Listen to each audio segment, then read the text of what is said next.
kami hormati ibu-ibu guru dan semua yang hadir, dan tak lupa kepada Bu Heni selaku CGP Angkatan 11 yang kami hormati dan kami banggakan. Alhamdulillahirrahmanirrahim. Wassalatu wassalamu ala asrafil anbiya'i wal mursalin wa ala alihi washabihi ajmain. Pada hari ini Selasa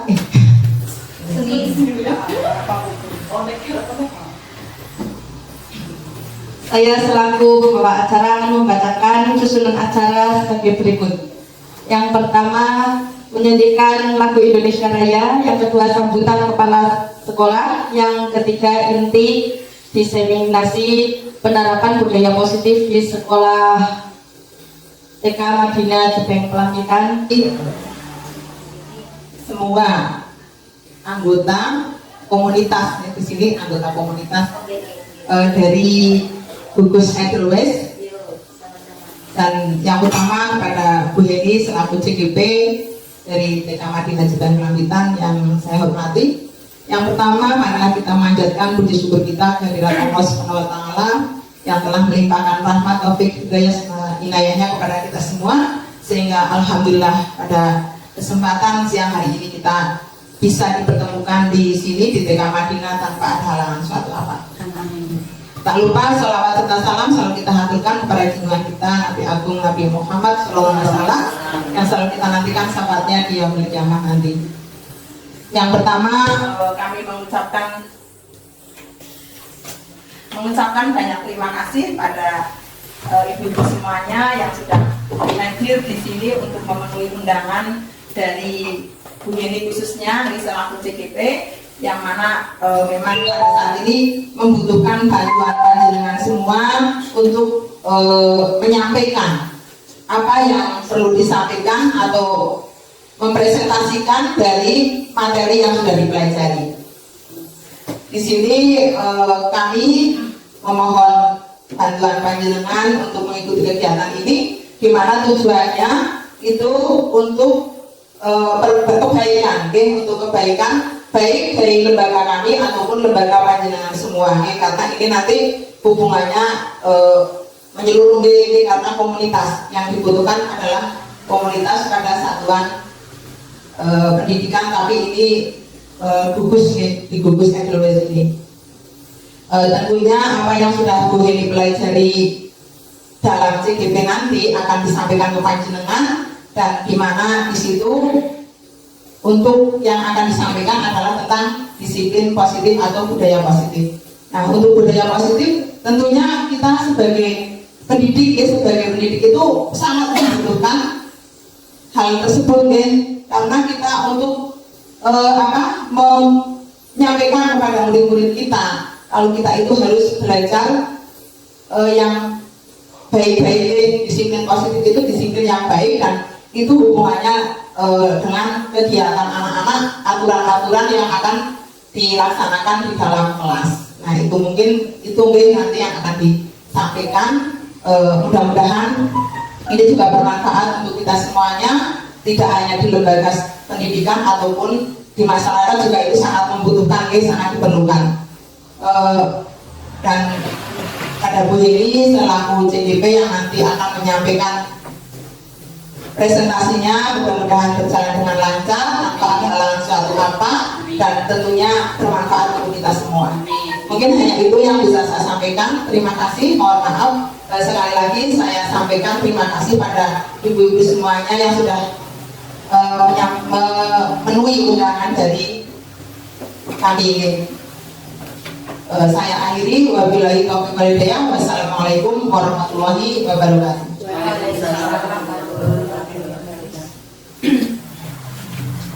Baik, demikian tadi sambutan dari Kepala Si. Mempresentasikan modul 1 budaya positif. Kepadanya kami persilahkan.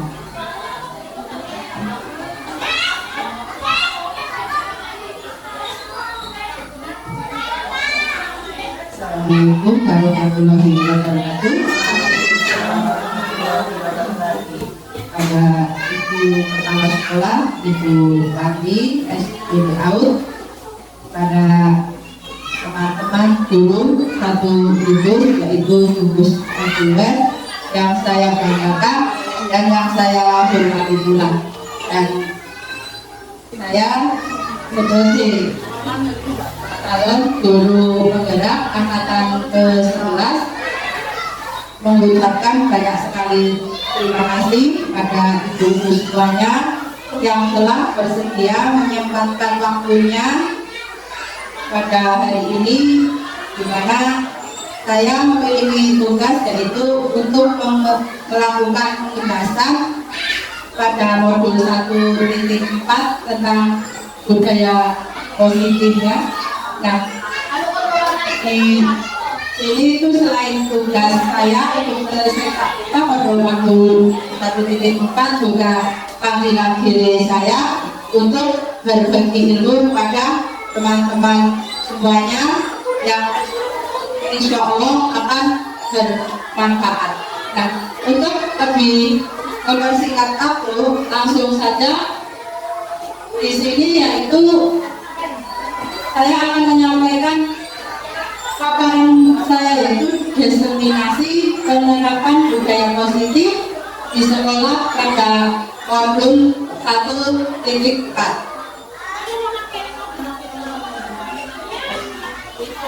Budaya positif pada modul 1.4 terdiri dari 6 topik, yaitu yang pertama yaitu disiplin positif dan nilai-nilai kebajikan universal, teori motivasi, hubungan dan penghargaan restitusi, yang ketiga keyakinan kelas, yang keempat kebutuhan dasar manusia, yang kelima restitusi, 5 posisi kontrol, yang keenam restitusi segitiga restitusi.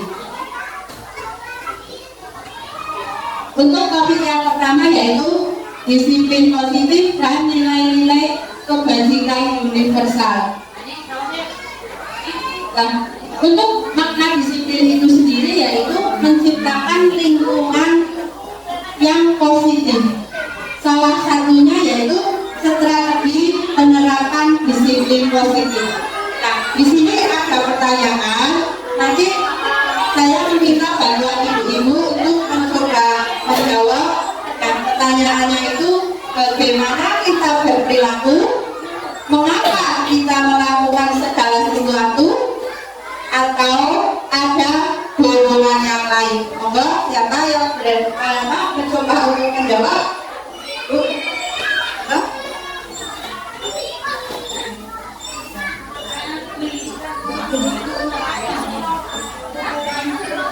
Jawabannya kan tadi lain jawaban yang kau dihargai oleh orang lain atau mengenai bagaimana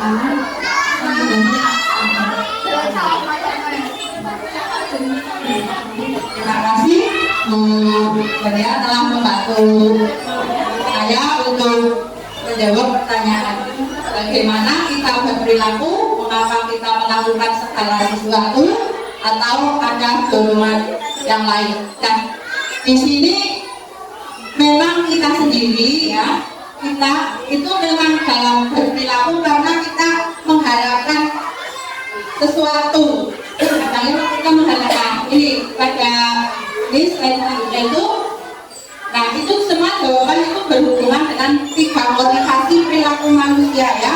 Itu kan ada untuk menghindari ketidaknyamanan atau hubungan, di mana tingkat terendah dari motivasi perilaku manusia sedang menghindari permasalahan yang mungkin muncul dan berpengaruh pada mereka secara fisik, psikologis maupun tidak terpenuhi kebutuhan mereka. Bila mereka tidak melakukan tindakan tersebut, motivasi ini akan bersifat eksternal. Begitu juga dengan anak-anak didik kita ya. Jadi anak-anak didik kita juga sering melakukan sesuatu karena dia ingin mendapatkan imbalan, utamanya pujian. Aku ingin bisa mengerjakan benar-benar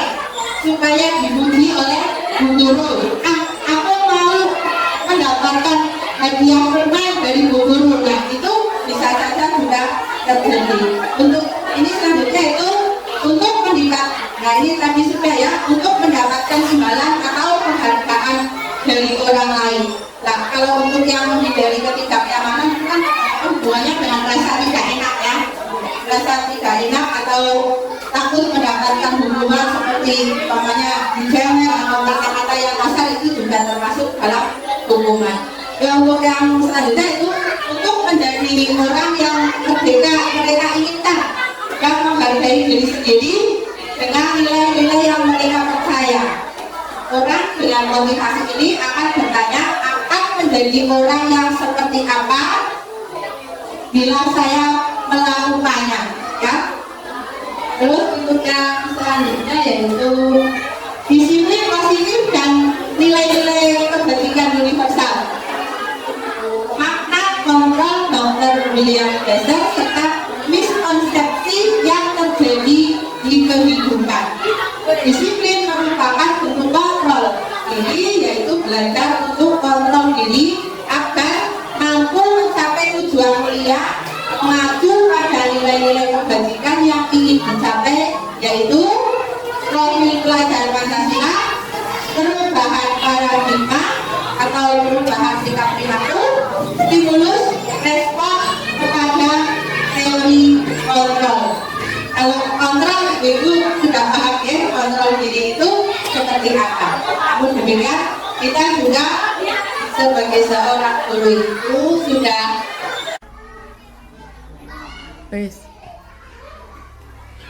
selanjutnya gitu ya. Untuk yang selanjutnya itu teori kontrol Dr. William Glasser tentang miskonsepsi makna kontrol. Yang pertama yaitu ilusi guru mengontrol murid, ya. Jadi dimana untuk ilusi guru mengontrol murid itu, untuk si murid itu sendiri dia membiarkan dirinya itu dikontrol oleh gurunya.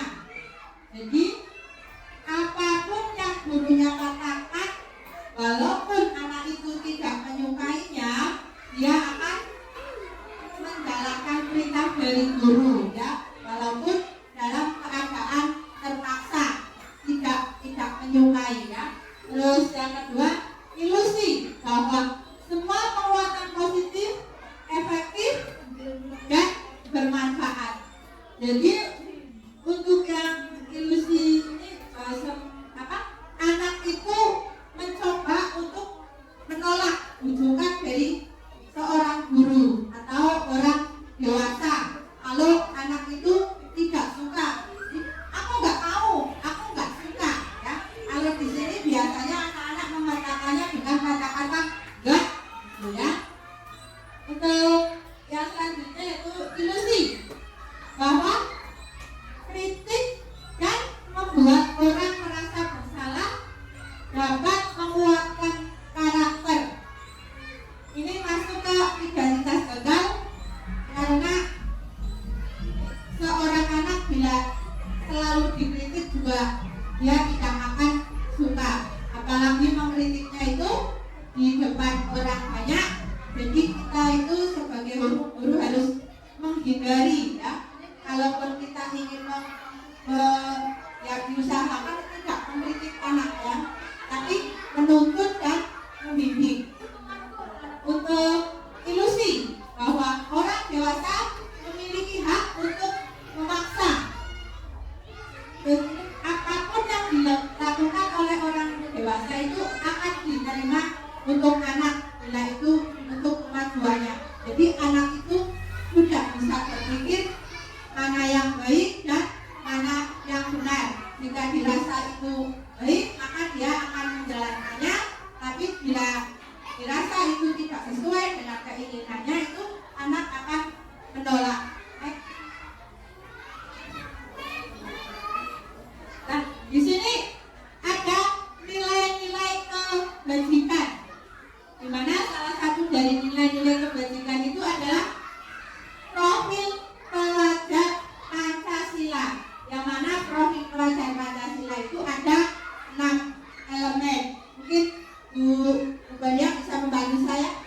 6 elemen pelajar Pancasila.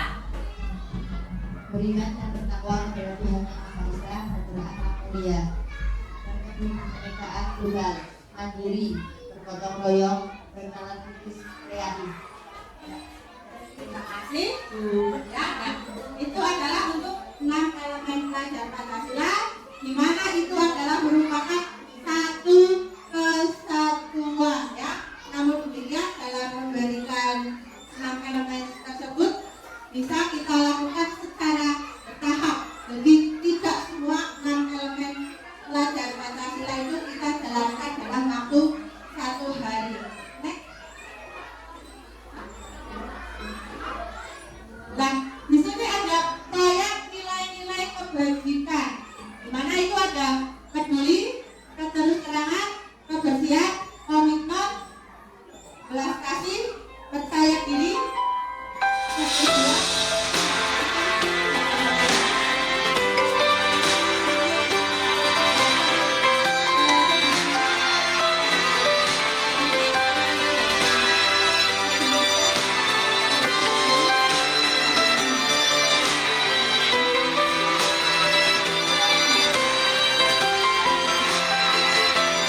Tangan di pinggang gembira-gembira, bertepuk tangan kita bergembira-gembira, berputar-putar, berkeliling-keliling, agar jangan kepala menjadi pusing.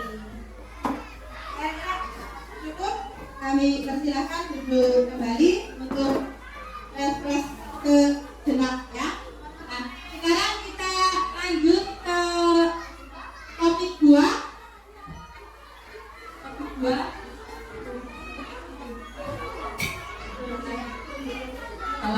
Ini topik 2 yaitu teori motivasi hukuman dan restitusi. Untuk hukuman, konsekuensi, dan restitusi. Untuk restitusi sendiri itu adalah proses menciptakan kondisi bagi murid untuk memperbaiki kesalahan mereka sehingga mereka bisa kembali pada kelompok mereka dengan karakter yang lebih kuat. Yang selanjutnya itu restitusi juga merupakan proses kolaboratif yang mengajarkan murid untuk mencari solusi untuk masalah yang mereka dan membantu murid untuk berpikir tentang orang seperti apa yang mereka inginkan dan bagaimana mereka harus memperlakukan orang lain. Nah, untuk restitusi itu sendiri saya minta bantuan pada ibu-ibu, mungkin bisa mencoba untuk menjawab untuk perbedaan antara hukuman dan konsekuensi.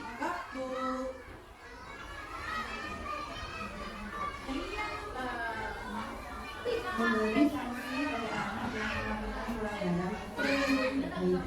Konsekuensi adalah membantu siswa belajar dari tindakan mereka sendiri untuk menyesuaikan anak. Terima kasih. Itu adalah perbedaan antara hukuman dan konsekuensi, di mana hukuman itu sendiri adalah sesuatu yang tidak baik yang akan membekas pada diri anak untuk dalam jangka waktu yang panjang ya. Dan hukuman itu akan membuat anak merasa sakit walaupun kita tidak memukul ataupun kita jadi intinya itu bahwa hukuman itu akan menimbulkan rasa sakit baik fisik ataupun psikis. Untuk konsekuensi itu sendiri biasanya itu anak itu melanggar sesuatu karena sudah adanya aturan. Jadi tujuannya itu untuk mendisiplinkan anak. Nah, di sini adalah ada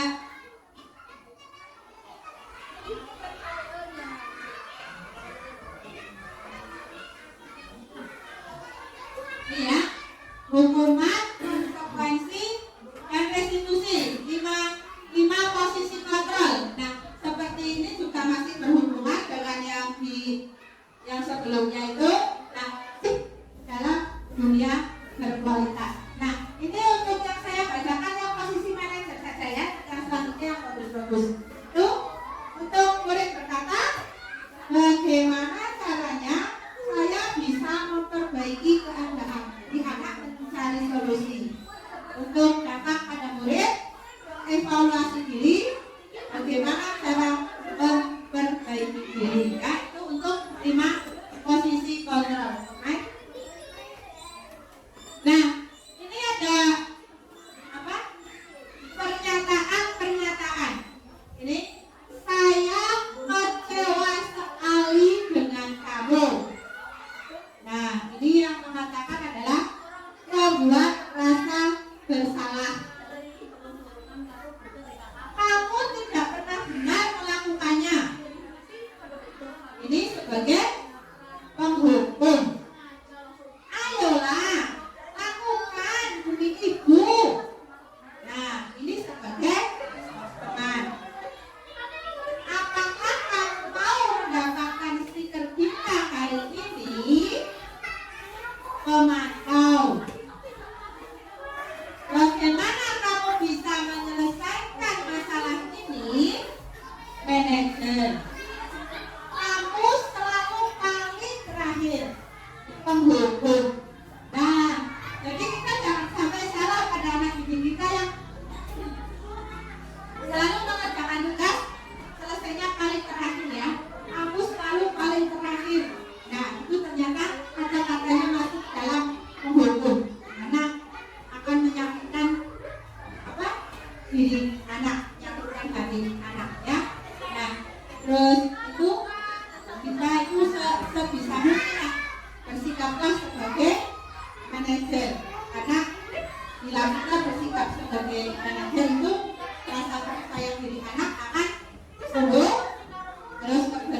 pendek itu bila anak itu melakukan sesuatu karena ingin mendapatkan hadiah, ingin mendapatkan pujian.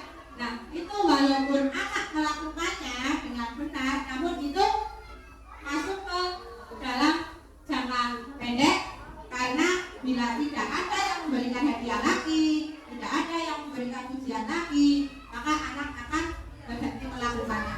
Berbeda dengan bila anak melakukan dengan kesadarannya sendiri, terus tanpa diperintah orang lain, nah itu pengaruhnya akan jangka panjang. Jadi dia akan selalu melaksanakan dengan kesadarannya sendiri.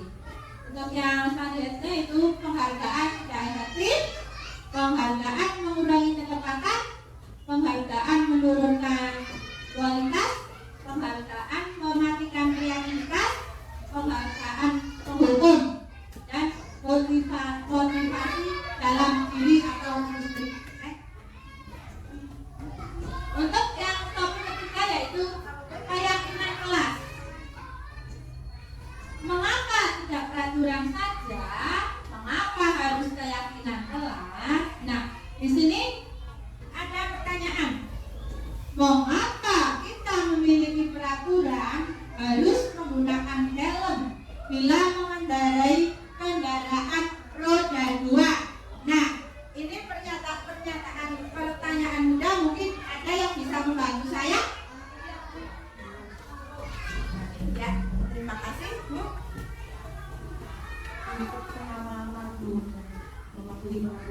Ya, betul sekali, terima kasih. Terus yang kedua, mengapa kita memiliki peraturan 3M menggunakan masker, mencuci tangan, dan menjaga jarak 1,5 meter? Mungkin silakan yang mau bantu saya menjawab. Bantu bisa jawab. Untuk pertanyaan yang kedua, mengapa kita memiliki peraturan 3M menggunakan masker, mencuci tangan, dan menjaga jarak 1,5 meter?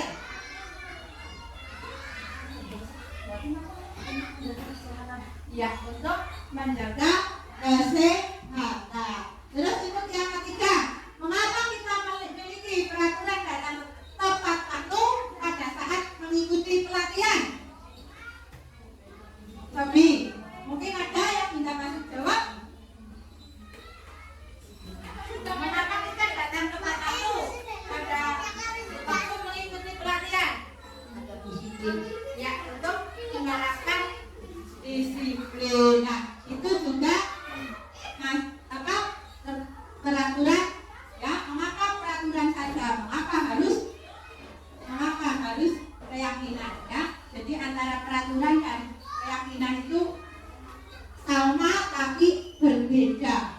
Samanya itu yaitu kalau peraturan itu bila dilanggar akan mendapatkan sanksi atau konsekuensinya itu ada. Kalau keyakinan itu kan berdasarkan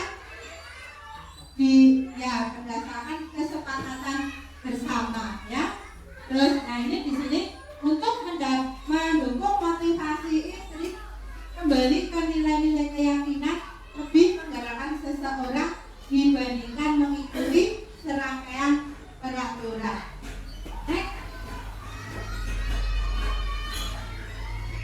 Nah, ini pembentukan keyakinan, ya, untuk pembentukan keyakinan sekolah, ya, atau kelas. Yang pertama yaitu keyakinan kelas bersifat lebih abstrak daripada peraturan yang lebih rinci dan konkret. Yang kedua, keyakinan kelas berupa pernyataan universal. Yang ketiga, pernyataan keyakinan kelas senantiasa dibuat dalam bentuk positif. Yang keempat, keyakinan kelas hendaknya tidak terlalu banyak sehingga mudah diingat dan dipahami oleh semua warga kelas.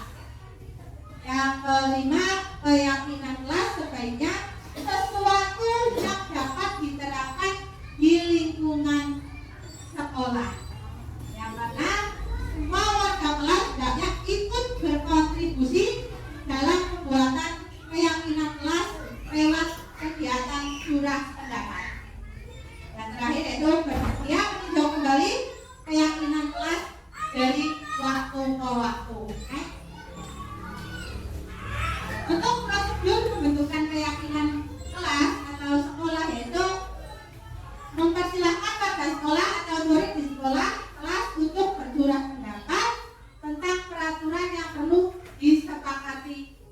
di kelas. Mencatat semua masukan-masukan para murid atau warga sekolah di papan tulis atau di kertas, di mana semua anggota kelas warga sekolah bisa melihat hasil surat pendapat. Susunlah keyakinan kelas sesuai prosedur pembentukan keyakinan sekolah. Gantilah kalimat-kalimat dalam bentuk negatif menjadi kalimat positif. Nah, yang dimaksud dengan kalimat negatif itu sendiri adalah kalimat yang menggunakan tidak boleh, ya, tidak boleh, tidak, ya, pokoknya yang tidak itu dihilangkan. Sedangkan untuk kalimat positif itu sendiri itu kalimat seperti menghormati, menghargai, nah itu sudah masuk ke dalam kalimat positif. Tinjau kembali daftar surat pendapat yang sudah dicatat. Tinjau ulang keyakinan sekolah atau kelas secara bersama-sama. Setelah keyakinan sekolah atau kelas selesai dibuat, maka semua warga kelas dipersilakan meninjau ulang dan menyetujuinya dengan menandatangani keyakinan sekolah atau kelas tersebut, termasuk dan guru semua warga sekolah atau murid. Keyakinan kelas selanjutnya bisa diletakkan di dinding kelas di tempat yang mudah dilihat oleh warga sekolah. Nah, di sini ada video pembelajaran tentang keyakinan kelas yang saya pernah buat, yang saya sepakati bersama dengan anak-anak saya, ya.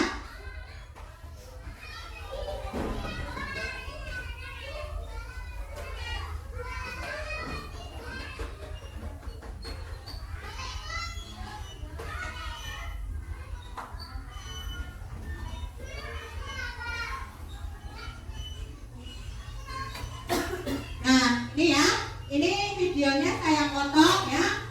Yang pertama itu saya ini keyakinan di dalam kelas, dimana sebelum kegiatan itu membuat keyakinan kelas terlebih dahulu. Nah, di sini anak-anak kan melalui diskusi, ya. Jadi pertama kali itu kita berdiskusi, mendengarkan apa yang diinginkan oleh anak. Terus setelah itu kita mencatat satu persatu pendapat dari anak, ya. Terus ditempelkan. Namun demikian saat kita menuliskan itu kita sambil anak-anak kan ditanyakan semua tidak boleh makan di dalam kelas, tidak boleh nakal dan lain sebagainya. Nah, itu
Nah, karena yang kita hadapi itu anak kecil, jadi kita memang harus bersabar sekali ya.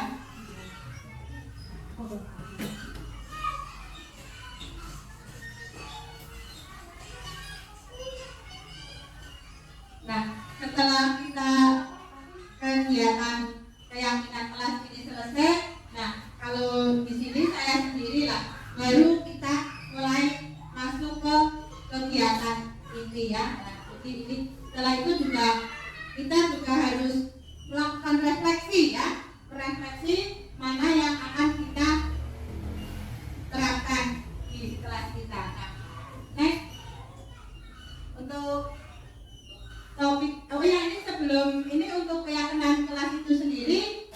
Setelah itu juga karena anak-anak kan belum bisa menulis ya. Kalau untuk SD atau SMP itu akan bekerja sama dengan gurunya mendesain bentuk keyakinan kelas yang bagus itu seperti apa. Tapi karena di sini itu kita adalah taman kanak-kanak, jadi yang mendesain itu adalah gurunya keyakinan kelasnya. Terus kita bisa anak-anak untuk bertanda tangan itu dengan coretan ya, karena anak-anak itu kan belum bisa mendapat tanda tangan dengan yang bagus, jadi kita tinggal minta anak atau dengan ini cap jempol ya. Nah, untuk selanjutnya yaitu topik yang keempat, yaitu kebutuhan dasar manusia dan dunia berkualitas. Next. Apa kita mau break dulu apa ini? Breaking dulu sebentar, mungkin ada yang mau apa menyumbangkan suatu apa ya udah biar untuk topik yang keempat ya, itu tadi apa yang ya, topik kebutuhan dasar manusia dan dunia berkualitas.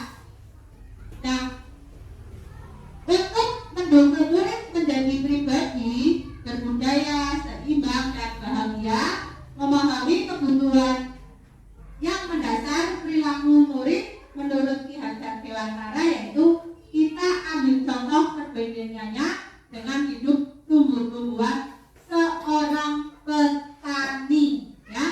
Ia dapat memperbaiki kondisi tanah, memelihara tanaman padi, memperbaiki kondisi tanah, membasmi ulat-ulat atau jamur-jamur yang mengganggu hidup kita. Seperti apa? Mengganggu hidup tanaman padi. Nah, begitu juga sebagai seorang guru ya, dalam mendidik kita juga harus tahu anak-anak didik kita itu seperti apa ya, berasal dari mana, terus kepribadiannya seperti apa ya. Jadi karakteristik anak itu kita harus pahami. Jika sebisa mungkin misalnya itu kita bisa memahami masing-masing anak itu seperti apa dan kebutuhannya itu apa saja. Tuh, nah ini untuk keterangan dua itu, guru berusaha menuntun murid memenuhi kebutuhan secara positif. Seluruh tindakan manusia memiliki tujuan tertentu untuk memenuhi kebutuhan dasar, sehingga murid terhindar dari rasa bosan, sedih, dan kecewa. Perilaku buruk dapat timbul dari kurangnya kebutuhan dasar manusia, yang mana manusia yang mana murid tidak tahu cara mengungkapkannya. Jadi berbeda kita sebagai orang dewasa ya. Kalau orang dewasa itu kita berbuat apa itu tahu, tapi jika seorang murid itu belum tahu bagaimana cara mengungkapkannya. Untuk kebutuhan dasar manusia dan dunia berkualitas itu sendiri ada 5 kebutuhan dasar manusia, yaitu kebutuhan bertahan hidup,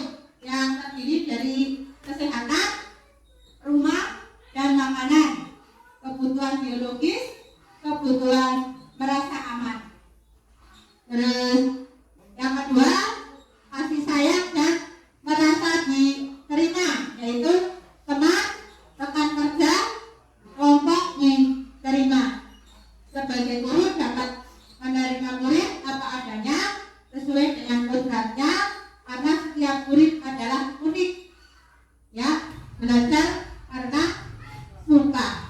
Jadi tidak semua murid itu menyukai kegiatan yang diberikan oleh gurunya. Makanya itu seringkali terjadi anak yang tidak mau mengerjakan tugasnya karena dia tidak suka. Namun demikian, kita tidak bisa memaksa murid untuk harus mengerjakan semua kegiatannya sampai selesai. Yang selanjutnya itu penguasaan. Kedua, merasa kompeten, dikenalkan rasa harga diri, ya, penguasaan. Terus selanjutnya itu kebebasan, kebutuhan akan pilihan, di mana di sini murid diberi kesempatan untuk membuat pilihan atas kesempatan yang mereka ambil.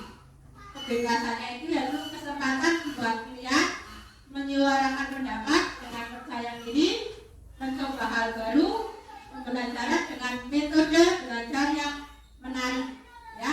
Jadi kita juga harus bisa menciptakan kegiatan pembelajaran itu yang menarik sebisa mungkin, ya.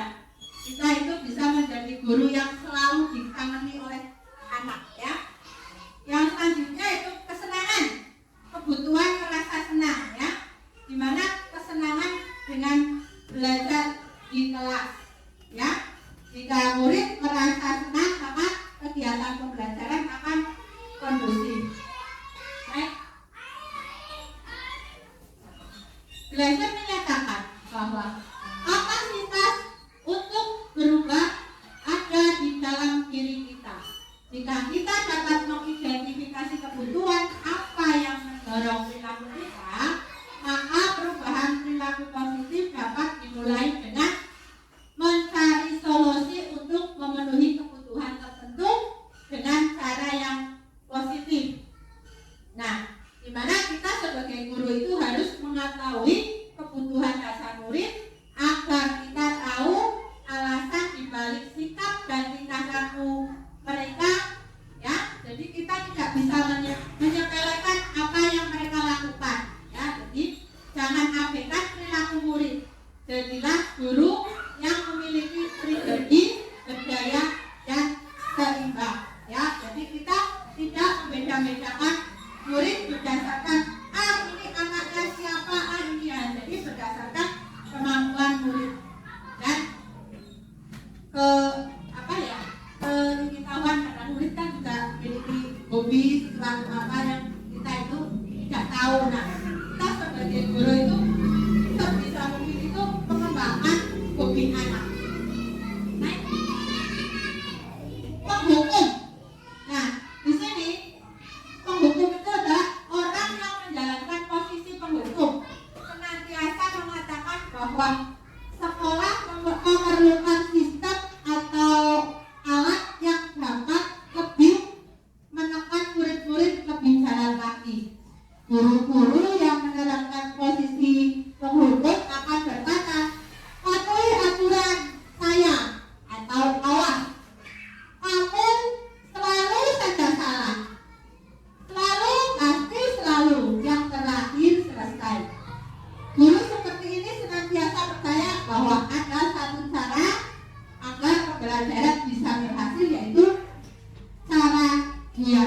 Jadi guru itu menguasai kelas, padahal itu adalah tidak baik. Yang benar itu adalah guru dan anak itu sama-sama saling mendukung dan bekerja sama. Tidak semua harus berdasarkan perintah guru. Bila anak ingin berkreasi sendiri, ya, kita membiarkan anak berkreasi, karena itu juga akan melatih anak untuk berpikir kritis.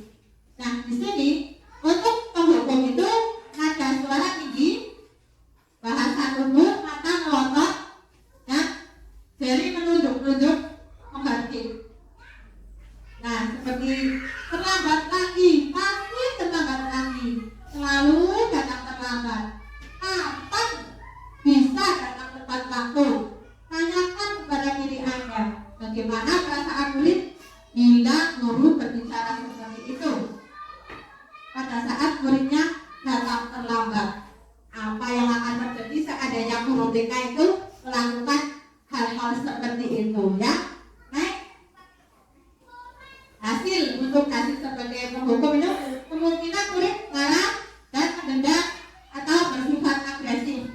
Bisa jadi sesudah kembali duduk, murid tersebut akan mencoret-coret bukunya atau meja tulisannya. Lebih buruk lagi, sepulang sekolah, murid melihat motor atau mobil bapak ibu guru akan menggores kendaraan tersebut dengan paku.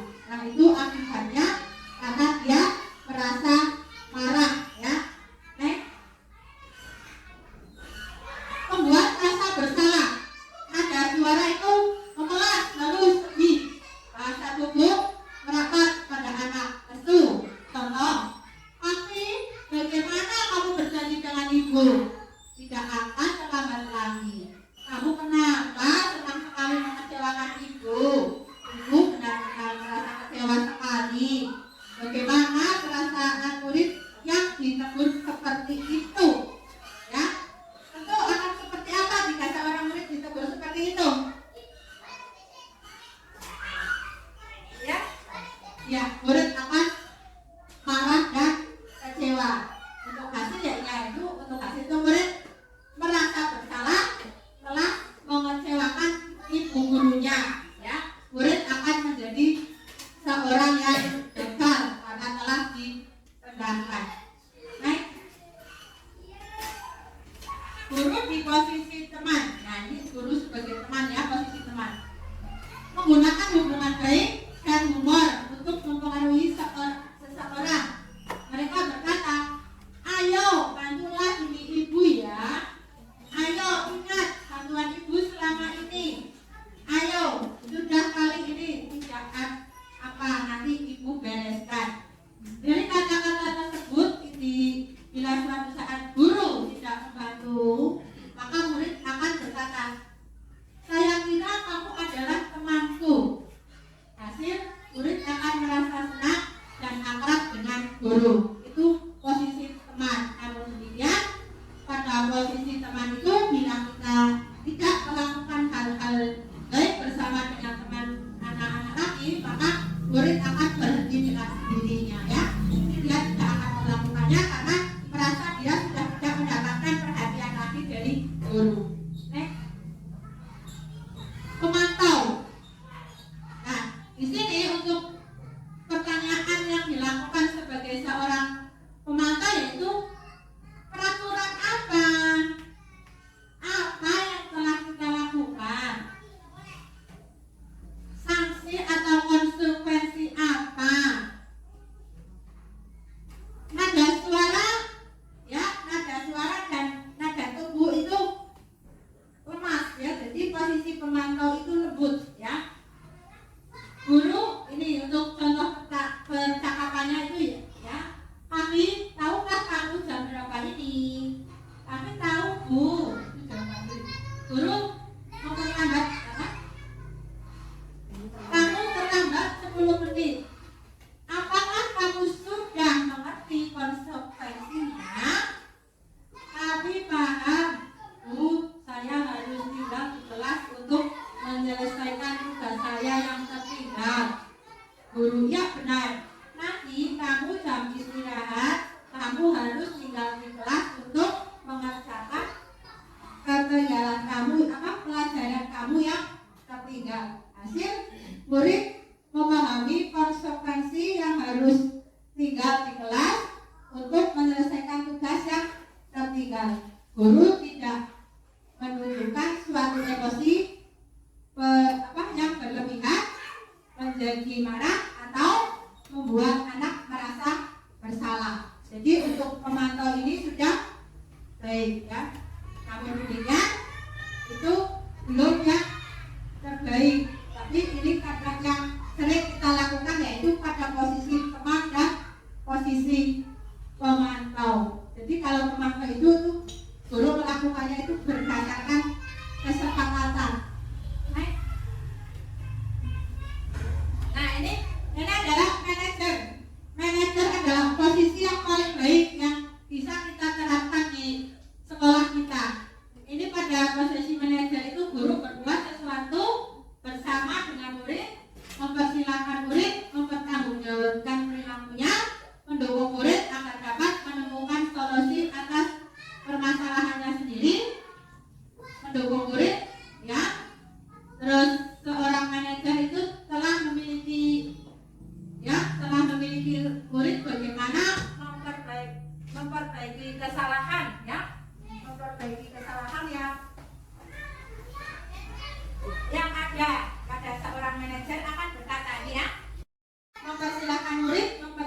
mendewakan perilaku yang mendukung murid agar dapat menemukan solusi atas permasalahannya sendiri. Nah, di sini seorang manajer itu telah memiliki murid gambaran bagi murid bagaimana memperbaiki kesalahan yang ada pada dirinya. Seorang manajer itu akan berkata ya, apa yang kita yakini, dan ini adalah kembali ke keyakinan kelas seperti yang tadi telah saya jelaskan. Apakah kamu meyakininya? Jika kamu meyakininya, apakah kamu bersedia memperbaikinya? Jika kamu memperbaikinya, hal apa yang menunjukkan tentang dirimu? Ya, apa rencana kamu untuk memperbaiki hal ini? Nah, ini pertanyaan-pertanyaan itu banyak sekali dan itu arahnya yaitu yang intinya itu bekerja sama dengan murid untuk mencari solusi yang terbaik. Nah, di sini restitusi 5 posisi kontrol yaitu sebagai upaya yang dapat dilakukan dalam membangun budaya positif di sekolah. Tentunya untuk mewujudkan hal ini proses yang tidak bisa dilakukan dalam waktu singkat ya. Jadi 5 posisi kontrol itu tidak bisa dilakukan dalam waktu singkat. Selain itu proses ini juga membutuhkan keterlibatan semua pemangku kepentingan sekolah. Restitusi segitiga restitusi. Ya, ini yang sesi yang topik yang terakhir yaitu restitusi segitiga restitusi. Nah, untuk segitiga restitusi itu sendiri yaitu yang pertama itu ini ya, ada segitiga restitusi ini menstabilkan identitas, validasi kebutuhan, terus yang ketiga yaitu menanyakan keyakinan kelas, di mana ini harus dilakukan secara urut ya. Untuk menstabilkan identitas itu sendiri itu setiap orang pasti pernah melakukan kesalahan. Kamu bukan satu-satunya yang pernah melakukan ini. Untuk yang menstabilkan kebutuhan, kamu tentu punya alasan mengapa melakukan itu. Adakah cara yang lebih efektif untuk mendapatkan apa yang kamu butuhkan? Dan yang kelas nilai-nilai apa yang telah kita sepakati, seperti yang tadi ada pada video tadi, yaitu tentang video membangunkan keyakinan kelas. Kamu ingin menjadi orang seperti apa? Nah, di sini seperti sama dengan yang tadi ya. Nah, ini meyakinkan si anak agar dapat mengatakan kalimat-kalimat ini. Berbuat salah itu tidak apa-apa. Tidak ada manusia yang sempurna. Saya juga pernah melakukan kesalahan seperti itu. Kita bisa menyelesaikan ini. Bapak Ibu tidak tertarik mencari siapa yang salah, tapi Ibu ingin mencari solusi dari permasalahan ini. Kamu berhak merasa begitu. Apakah kamu sedang menjadi teman yang baik buat dirimu sendiri? Nah, itu yang kita sampaikan kepada anak. Nah, untuk validasi tindakan itu sendiri yaitu kalimat-kalimat di bawah ini mungkin terdengar asing buat ibu semua ya. Namun bila dikatakan dengan nada tanpa menghakimi akan memvalidasi kebutuhan mereka.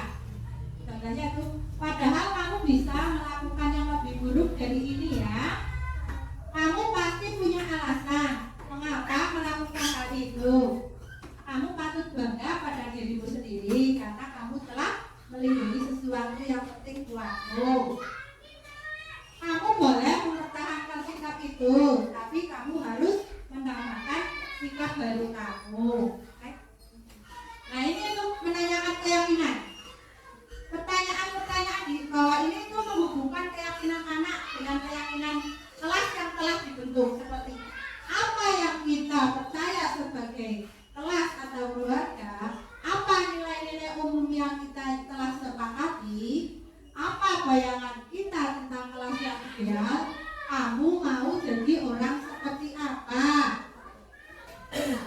Nah, di sini ada video tentang segitiga restitusi.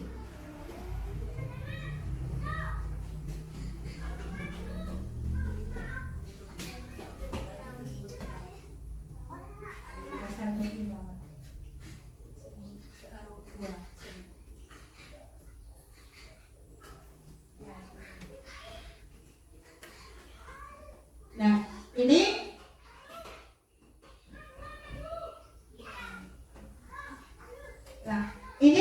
ini apa, ini memvalidasi tindakan atau permasalahan ini untuk penyelesaiannya ya, penyelesaian dari kasus yang telah ada.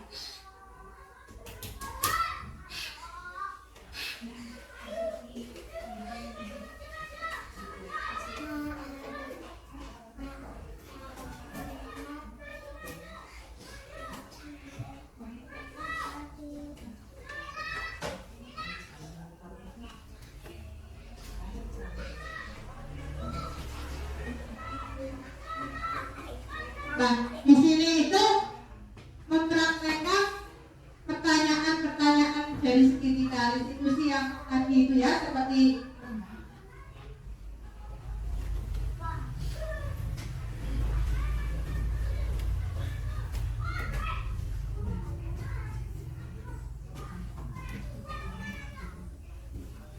ternyata suaranya tidak terdengar ya, duduk ya.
Itu tadi contoh segitiga restitusi yang telah saya terapkan di sekolah saya. Mungkin ada pertanyaan dari ibu-ibu semua sebelum saya tutup acara ini. Mungkin ada yang bertanya.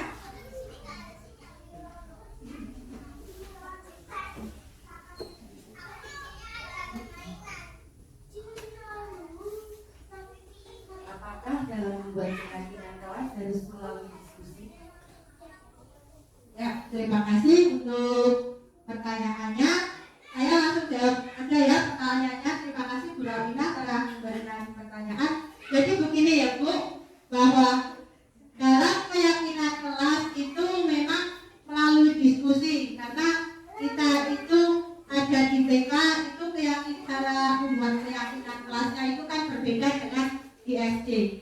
Untuk di TK itu kenapa melalui diskusi, karena anak TK itu belum bisa baca tulis, jadi melalui proses diskusi. Tapi bila anak itu sudah SD atau SMP atau tingkat yang lebih tinggi itu melalui menulis, jadi anak menulis terus nanti dipilih oleh gurunya. Kalau di sini melalui diskusi, guru yang menulis terus baru ditempelkan di dinding atau di tempat yang bisa terlihat oleh semua anak atau warga sekolah. Itu saja cukup, Bu Nek? Bu. Itu yang ada pertanyaan lagi?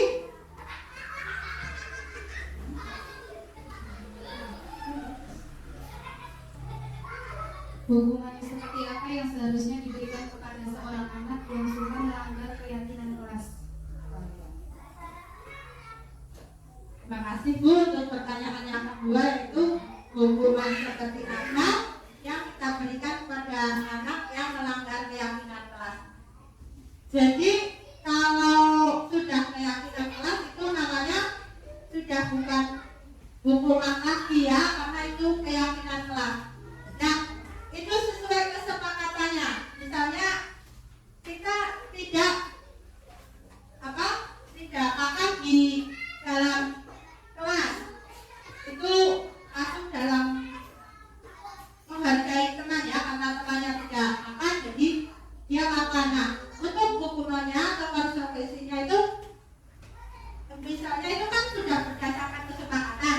Bila tidak makan di kelas, maka dia akan memberikan makanan pada semua anak yang ada di kelas, dalam kelas itu.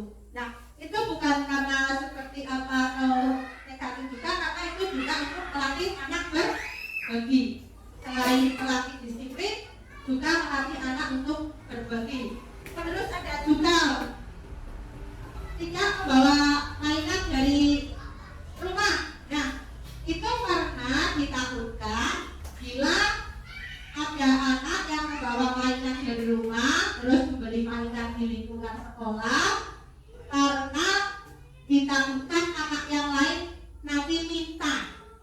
Ya, kadang-kadang kan ada mainannya bagus dari rumah, saya bawa, padahal mainan itu harganya mahal. Nah, itu ditakutkan nanti anak yang lain minta sampai nangis-nangis. Nah, itu malah akan malah kita yang akan terbebani.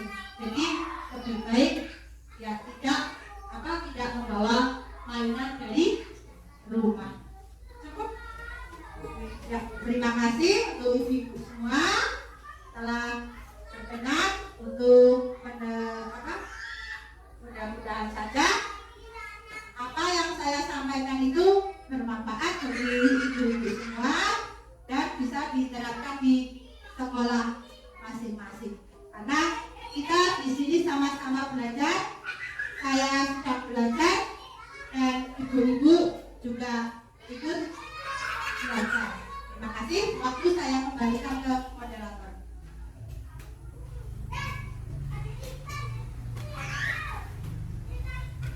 Kemudian yang saya akan diri saya sebagai pembawa acara memberikan kepada maaf yang sebesar-besarnya. Wabillahi taufiq wal hidayah. Wassalamualaikum warahmatullahi wabarakatuh.